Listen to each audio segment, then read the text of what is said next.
கண்ணுக்கு நம்ம கண்ணாடி அடைவோம் இல்லையா, ஸ்பெக்ஸ். அது எதுக்கு யூஸ் பண்றோங்கிறத நம்ம கொஞ்சம் பார்க்கலாம். அதாவது மனிதனுடைய கண்ணுடைய பவர் 100ன்னு வச்சுக்கிறோம். ஒரு புரிதலுக்காக சொல்றேன். 100 பவர் இருக்குன்னு வச்சுக்கிறோம். இயல்பா 100 இருக்கு. இப்போ ஏதோ ஒரு சில காரணத்தால மனித தவறாலேயோ வேற ஒரு காரணத்தினாலேயோ 100ல இருந்த பவர் 70 குறைஞ்சிருச்சு. இப்போ 70 குறைஞ்ச இந்த பவரை திரும்ப 100க்கு கொண்டு போகிறதுக்கு ஒரு வழி இருக்கு. இல்லைன்னா அந்த 30 இருக்கு இல்லையா, அந்த 30 ஸ்பெக்ஸ்ல பவரை ஏற்றி கண்ணில் மாட்டினா 100 சமமாயிரும். 2 வழி இருக்கு. ஒன்று, உங்களுடைய கண்ணை திரும்ப 100க்கு கொண்டு வரணும். இல்லைன்னா எவ்வளோ மைனஸ் ஆயிருக்கோ கண்ணு அதை ஸ்பெக்ஸில் ஏற்றி கண்ணில் மாட்டிக்கணும். இந்த 2 வழியில் இப்போ மக்கள் என்ன பண்ணுறாங்க எல்லாரும் பார்த்தீங்கன்னா 100 கொண்டு வரதுக்குள்ள எந்த முயற்சியும் பண்ணுறது கிடையாது. ஏன் அதை கஷ்டப்படணும் அப்படின்னு சொல்லிட்டு எந்த அளவு கண் பார்வை குறையுதோ அதுக்கேற்ற மாதிரி ஸ்பெக்ஸை ஏற்றிக்கிட்டே வராங்க. இது சரியான வழிமுறையான்னு கேட்டால் இது சரியான வழிமுறை கிடையாது. ஏன் அப்படின்னா உங்களுடைய கண் பார்வை மேலும் கீழே தான் போகுமே தவிர இயல்புக்கு ஆரோக்கியமாக வராது.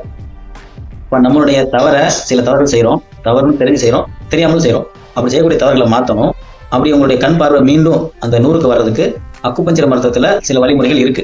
அதனால இயற்கையான கண் வரணும் அப்படின்னு விரும்புறவங்க முடிஞ்ச அளவு கண்ணாடியை கழட்டி வச்சுட்டு உணவு முறை மாற்றத்தை ஏற்படுத்தி அக்குபஞ்சர்ல சிகிச்சை மேற்கொண்டீங்கன்னா நீங்க இயல்பான ஆரோக்கியமான கண்ணோட வாழக்கூடிய வாய்ப்பு கிடைக்கும்.